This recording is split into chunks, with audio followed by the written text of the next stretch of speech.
என் அன்பு சகோதர சகோதரிகளே, ஆண்டவராகிய இயேசு கிறிஸ்துவின் இனிய நல்ல நாமத்தில் என் அன்பின் வாழ்த்துக்கள். இந்த ஏப்ரல் மாதம் 1 தேதியிலே உங்களை வாழ்த்துவதில் நான் மகிழ்ச்சி அடைகிறேன். இந்த மாதம் முழுவதும் ஆண்டவர் சகல கிருபைகளையும் நன்மைகளையும் ஆசீர்வாதங்களையும் ஆண்டவர் உங்கள் வாழ்க்கையில் தந்தருள்வாராக. இந்த மாதத்தில் எல்லா விதமான ஆசீர்வாதங்களையும் ஆண்டவர் கொடுக்க நான் ஜெபிக்கிறேன்.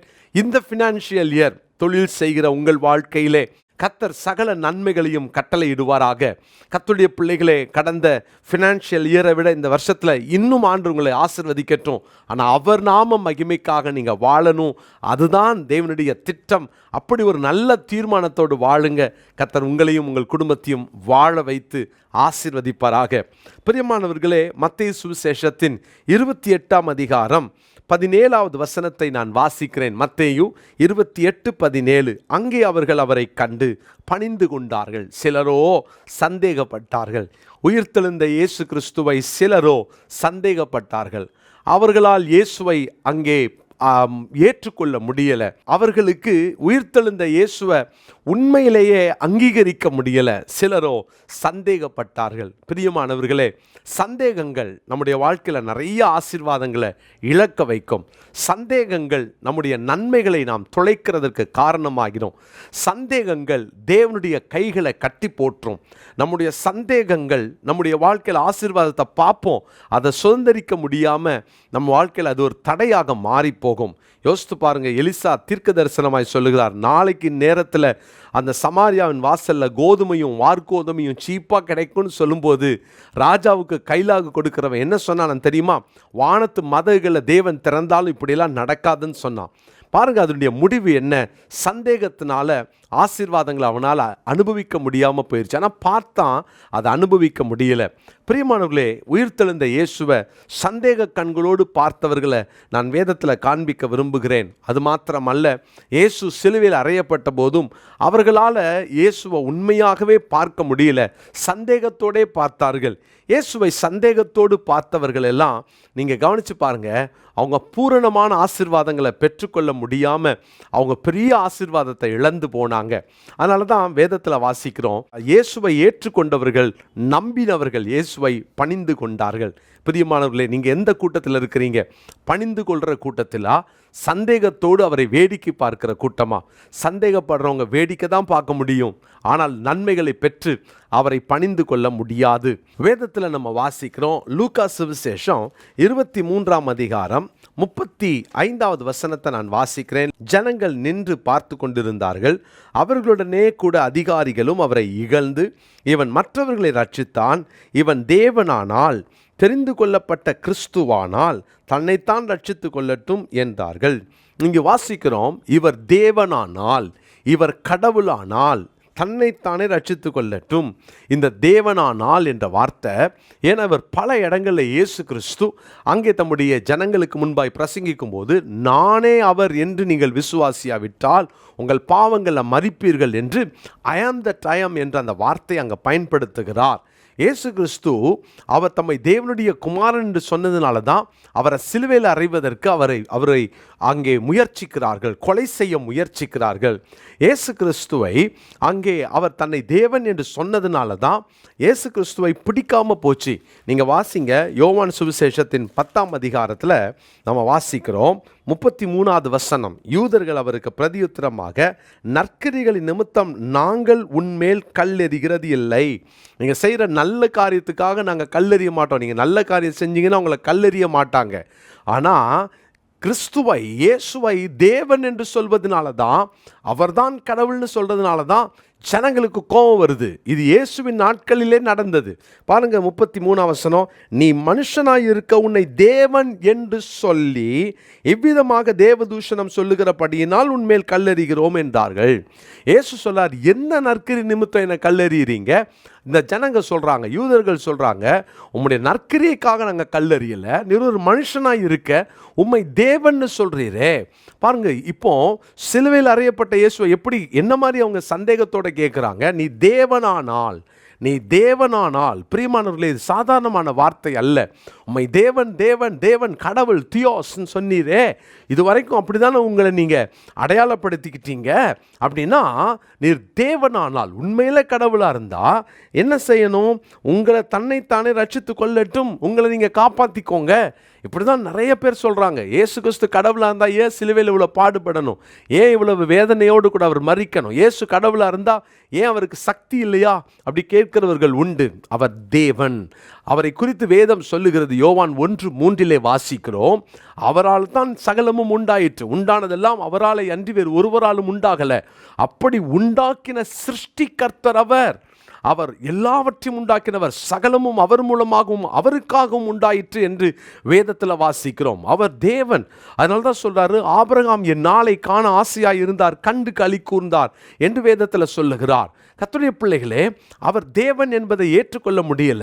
சிலுவையில் எத்தனை பாடுபடும் போது அவங்களுக்கெல்லாம் ஒரு சந்தேகம், நீர் தேவனானால், நீர் தேவனானால். பிரியமான கர்த்தருடைய பிள்ளைகளே, நீங்கள் இன்னைக்கு அவரை எப்படி பார்க்குறீங்க? அவரை தேவனாக பார்க்குறீங்களா? அப்படின்னா அவர் சர்வ வல்லமையுள்ளவர்.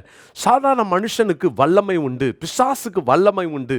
ஆனால் தேவனோ சர்வ வல்லவர், சர்வ வல்லவர். அதனால தான் ஆபிரகாமை பார்த்து ஆதியாகமம் 17:1 சொல்றாரு, ஆபிரகாமே நான் சர்வ வல்லமையுள்ள தேவன், சர்வ வல்லமையுள்ள தேவன்.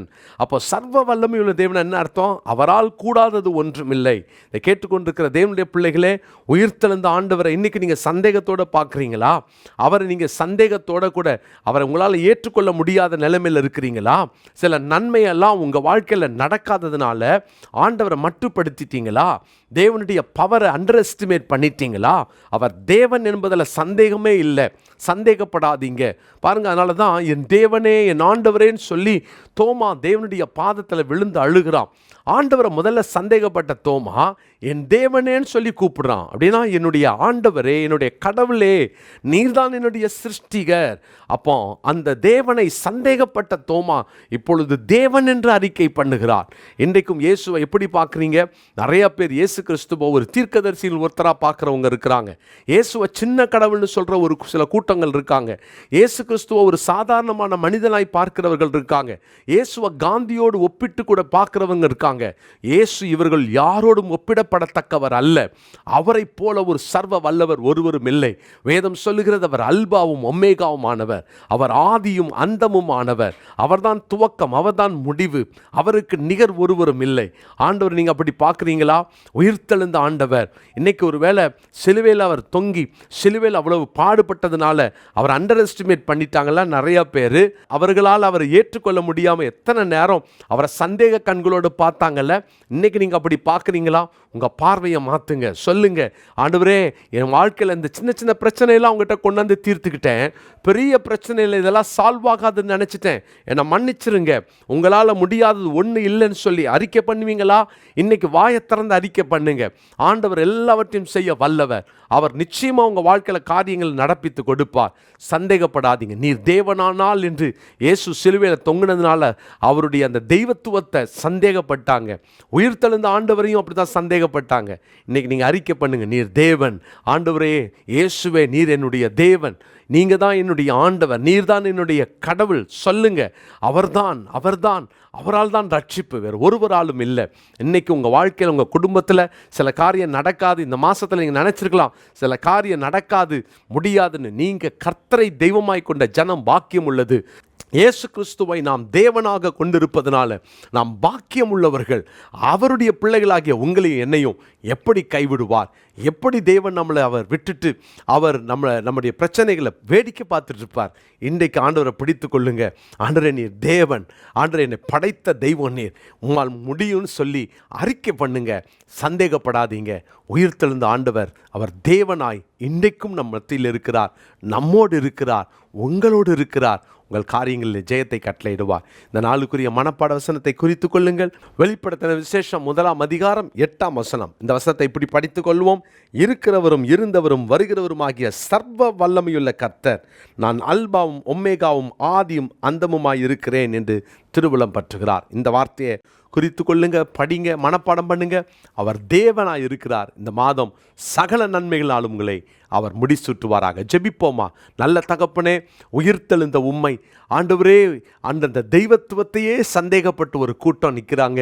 சிலுவையில் நீர் பட்ட பாடுகளின் நிமித்தம் உம்மை தேவனாய் அங்கீகரிக்காமல் தூஷித்தார்கள். நீர் தேவனானால் என்று சொன்னார்கள். பல நேரங்களில் நாங்களும் கூட ஆண்டவரே உம்முடைய வல்லமையை மட்டுப்படுத்தி பேசியிருக்கிறோம். ஆண்டவரே, நாங்கள் நம்பிக்கையற்று உம்முடைய வல்லமையை மட்டுப்படுத்தி இருக்கிறோம். நாங்கள் அவிசுவாசமான வார்த்தையை பேசி உம்முடைய வல்லமையை மட்டுப்படுத்தி இருக்கிறோம். எங்களை மன்னிச்சிருங்கப்பா.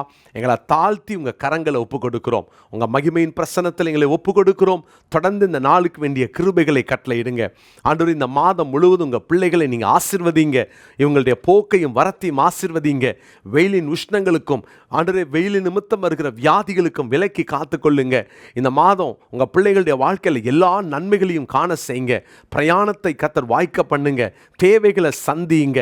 தேவையற்ற செலவுகள், வீண் செலவுகள், மருத்துவ செலவுகள் இந்த குடும்பங்களுக்குள்ள வரக்கூடாது. ஆண்டவருடைய பாதுகாப்புக்குள் இந்த குடும்பங்களை ஒப்பு கொடுத்து நான் ஜெபிக்கிறேன். உங்கள் பிரசன்னத்துக்குள் இந்த குடும்பத்தை ஒப்பு கொடுத்து நான் ஜெபிக்கிறேன். வர வேண்டிய நன்மைகள் இந்த மாதத்தில் உங்கள் பிள்ளைகளுக்கு வரட்டும். விசேஷமாக ஆவிக்குரிய வாழ்க்கையிலும் உங்கள் பிள்ளைங்க மேன்மையான அனுபவங்களை காண்பார்களாக, நன்மைகளை ருசிப்பார்களாக.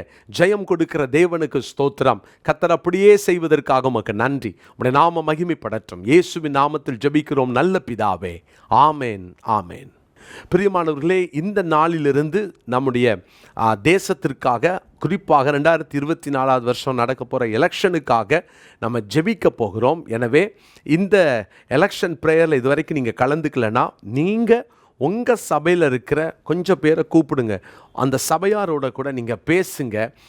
உங்கள் வீட்டில் ஒரு நல்ல விசேஷம்னா, நீங்கள் எப்படி உங்களுக்கு தெரிந்தவங்க சர்ச்சில் இருக்கவங்களுக்கெல்லாம் கல்யாண கார்டு கொடுக்கணும் அல்லது ஒரு இன்விடேஷன் கொடுக்கணும்னு நீங்கள் எழுதி வச்சு அவங்களெல்லாம் நீங்கள் இன்வைட் பண்ணுவீங்களோ, இந்த ப்ரேயருக்கு இன்வைட் பண்ணுங்கள். இதில் எனக்கு தெரியாது, எனக்கு ஆள் இல்லைன்னு சொல்லி சாக்கு போக்கு சொல்லாதீங்க. இது நம்மேல் விழுந்த கடமை. இன்றைக்கி நம்ம ஜெபிக்காவிட்டால் அடுத்த 5 வருஷமும் நம்ம கண்ணீர் வடிக்கணும். எனவே சுதாரித்து கொள்வோம். இன்றைக்கி இந்த ஜெபத்தில் கலந்துக்கோங்க. இந்த நம்பர் கீழே பார்க்குற இந்த வாட்ஸ்அப் நம்பரில் உடனே தொடர்பு கொண்டு எனக்கு ஜெப குறிப்பு அனுப்பி வைங்க, நான் ஒரு டீமை நடத்துகிறேன் அப்படின்னு நீங்கள் சொன்னீங்கன்னா, உடனே உங்களை ஒரு டீம் லீடர் என்ற ஒரு குரூப்பில் நாங்கள் உங்களை இணைத்து உங்களுக்கு ஜெப குறிப்புகள் அனுப்புவோம். எந்த மொழியில் நீங்கள் கேட்டாலும் நாங்கள் அதை அனுப்புவோம். இந்த வாரத்தில் உங்களுக்கு இலவசமான புத்தகங்கள், எவ்வளவு புக்ஸ் கேட்டாலும் நாங்கள் உங்களுக்கு அனுப்பி வைக்கிறோம். இந்த எலெக்ஷன் ப்ரேயரில் நீங்கள் கலந்துக்கோங்க. உங்களுக்கு வாட்ஸ்அப்பில் உங்களுக்கு ஜெப குறிப்புகள் அனுப்புகிறேன். நீங்கள் ஒரு குரூப்பை ஃபார்ம் பண்ணி அவங்கள ஜெபிக்க வைங்க. 1/4 மணி நேரத்துக்கு ஒருத்தர் ஜெபம் பண்ணும். ஒரு 15 மினிட்ஸ் தேசத்துக்காக ஜெபிக்கலைன்னா நம்ம கிறிஸ்தவர்களே கிடையாது. எனவே இப்படியே சொல்லி நீங்கள் இந்த வீடியோவை அனுப்பி நீங்கள் தயவு செய்து அவங்கள ஜெபத்தில் கலந்துக்க சொல்லுங்கள். 1 மணி நேரம் 4 பேர் சேர்ந்து ஜெபம் பண்ணுறீங்களா, சந்தோஷம். அடுத்த 4 பேர் அடுத்த 1 மணி நேரம் ஜெபிக்கட்டுமே. இப்படி நீங்கள் மாற்றி மாற்றி ஜெபிக்க வைங்க. நம்ம ஜெபிப்போம். கண்டிப்பாக கர்த்தர் இந்த நாட்கள் நம்முடைய தேசத்தில் சேமத்தை கட்டளையிடுவார். God bless you.